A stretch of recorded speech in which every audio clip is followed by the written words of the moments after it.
Man, it sure feels nice to come inside the Warner Bros. Building without breaking and entering. Ah, the receptionist was nice too.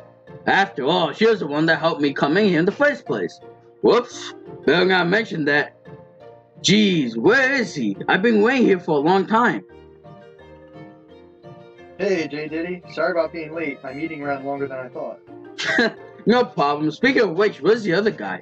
I was invited here because of him. Oh, you mean Ryzen? He was going to be here before, but sadly caught the flu and stayed home for the day. Since he didn't want to waste your time, I asked him to be a substitute to hear your plan for the DCEU. Oh man, hope he feels better. Either way, I already looked over your plans for the Phase 1, and it was amazing.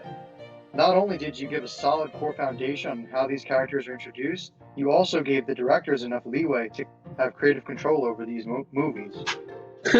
Thanks for the compliment. Just want to let you know that Phase 1 is only just the beginning. Things are going to get crazier. Without further ado, I present with you Phase 2. Let's do this!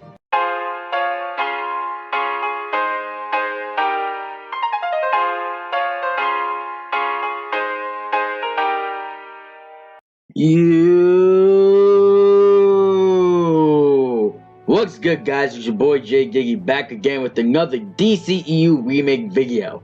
This time we're finally gonna start talking about Phase 2. What movies should be in Phase 2? How do we build up from the foundations of Phase 1? Etc. Before I begin though, be sure to follow me on Instagram, Twitter, Facebook, and Twitch as well. I stream Tuesday, Wednesday, Thursday at 9ish PM Eastern Standard Time. Check it out. Now without further ado, let Phase 2 commence!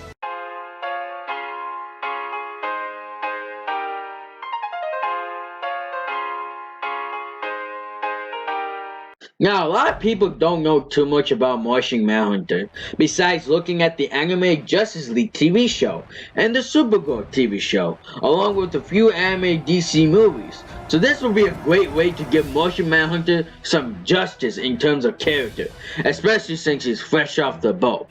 Now, right when the movie begins, show Darkseid. You what? Yes, you heard me, show Darkseid. Show that Darkseid wants to send a Martian called Malefic. I'm not pronouncing his real name, forget about it. Over to Earth for whatever reason the director wants him to do. Normally it should be for Darkseid's goal, which has to do with the anti-life equation. But you guys get the gist, and we're gonna get to that way later on. We then move on to Earth, where we now focus on John Jones, aka Martian Manhunter. The whole point of this movie for his character is to have Martian Manhunter fit into society. Focusing on this will be huge for Martian Manhunter's character, and by the end of the story, Earth should be his home to an extent. Now the other side of this movie is getting back to Malefic, aka the main villain for this movie. As we see him traveling to Earth, this is where we get a full backstory. Now there's a lot to go over with his past, and I'm just going to get to the main point. You see, back when Malefic and John was in Mars, Mars was a great place, full of green Martian life and customs and all that good stuff. The main point of this backstory is to showcase why Malefic hates his twin brother, John. And the best way to do that is to explore the fact that Malefic was jealous of John, to be frank actually, all the green Martians, because he was born without the ability to communicate telepathically. So Malefic decided to create this plague called the Homera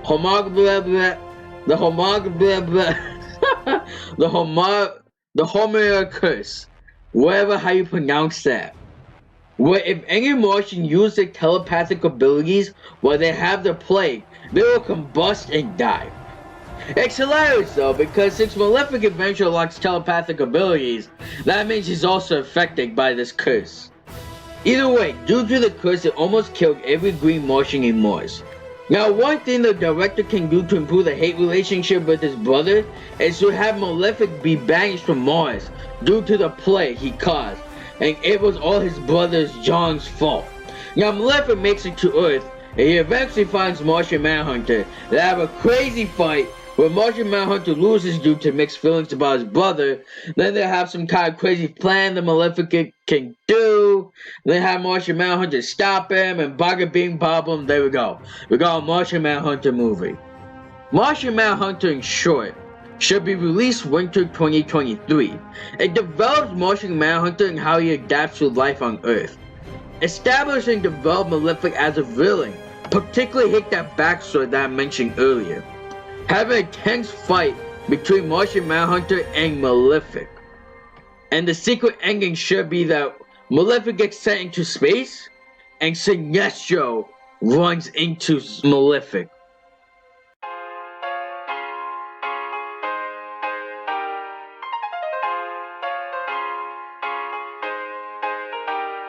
In this Batman movie, this should be based off the Dark Victory comic, which in the comic would take place right after Long Halloween, but in the movie's case it should take place after A Serious House on a Serious Earth. This was a great comic that followed on the already established events that took place in the Long Halloween and advances it. For example, the whole Hangman incident, where someone is killing crooked cops. The thing with all the Batman villains though, is that the villains that has been established before should pretty much be back again, and you just using them, right? You're just using them in these incredible stories. That's the whole point. However, there are two important points that must be tackled. In this movie, the first point is Two-Face. In this comic, this is actually where Two-Face truly develops as a villain for the story, and it's done incredibly well, especially with the whole Bruce Wayne-Harvey Dent friendship. There's so much that can be done with Two-Face that it really depends on the director and what direction they want to take it, but just use this comic as a guide. The second point is that this comic is the origin of Dick Grayson becoming Robin. Yes, this is a movie that sets up the dynamic duo of Batman and Robin. But all you need to do is just show the journey of Dick Grayson becoming Robin for the first time.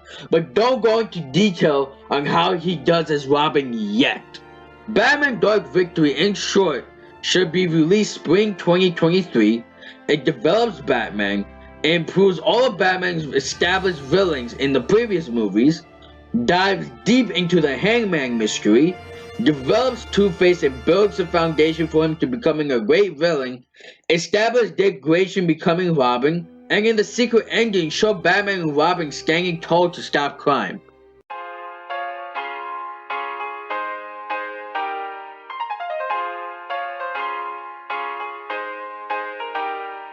Now for this Superman movie, there's only one real purpose, and that is to showcase Toyman. Again, this movie has a lot of director and creative freedom because it could be done in so many different ways. But the main thing this movie needs to focus on is Wilson Scott. What I mean is that they need to go into detail on Toyman's backstory, like how he was a toy maker who loved creating toys for kids with his wife. But one day his wife died, in reality it was actually a toy herself, but we won't be getting into that whole situation. And then joining Dung here in that whole shenanigans, right? And Dung here using the toys for weapons, and Toyman didn't like it, and they start fighting with each other, and bada bing ba boom, Toyman is born. As for Superman itself, just make it into a mystery, okay? Just make it into a mystery, trying to find how ruthless and destructive Toyman can be, and Superman having trouble stopping him, but he eventually finds him and defeats him. Hell, you can even throw in Lex Luthor in some way, shape, or form. Have him involved. Why not, right? Why not? Superman playing with toys, in short, should be released summer 2023. Establish and develop Toyman. Develop Superman and Lois Lane's relationship even further. Have Lex Luthor be involved in some way, shape, or form. And the secret ending, show Toyman's real body as he is still alive.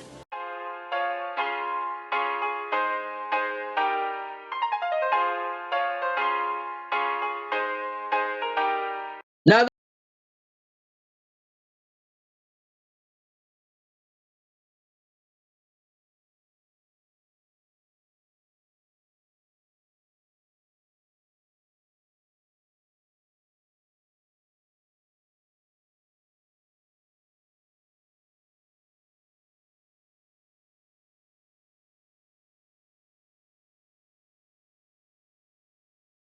back at him.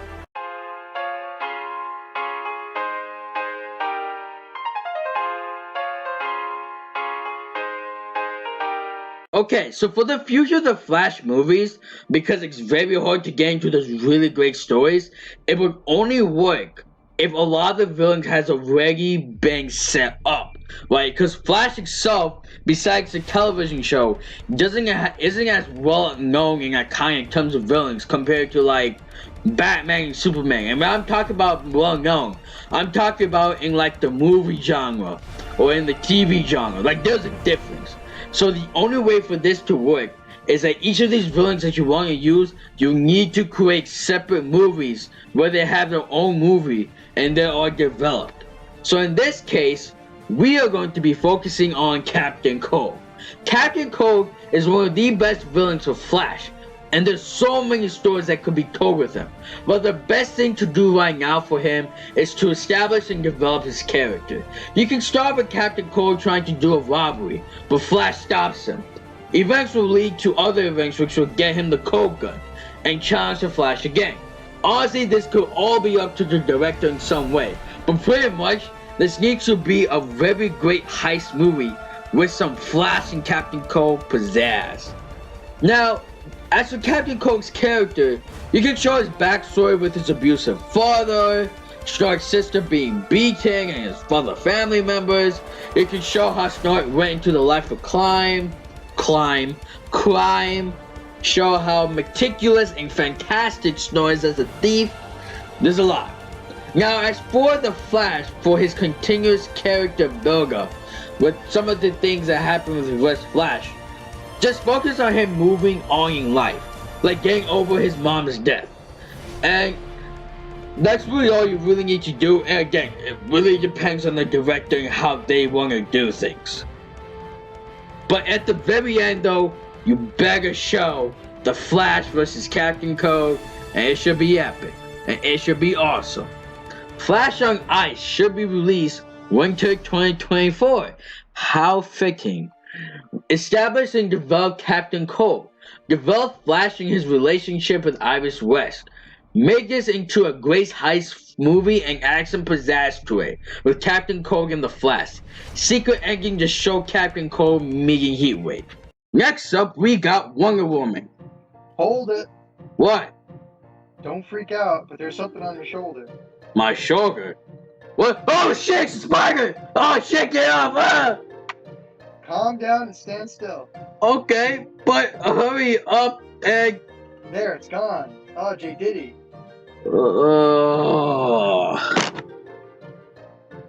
Shit, J. Diddy. Wake up, goddammit! Since Phase 2 is going to be much longer than Phase 1, I decided to split Phase 2 into 5 separate videos. I want to give a big shout out to my guest, Jake. Yo, thanks for having me. Hopefully you guys enjoyed this video. Give it a like, comment down below on your opinion of Phase 2 and how it should have been. Hit that bell icon to be notified for future announcements. Subscribe for more future content and stay cool, guys. Stay cool.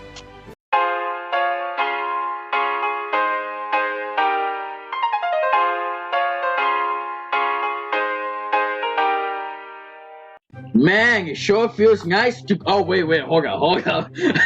Wait. Shit, J. Diddy. Wake up, goddammit! Let's do this. Alright, we did it!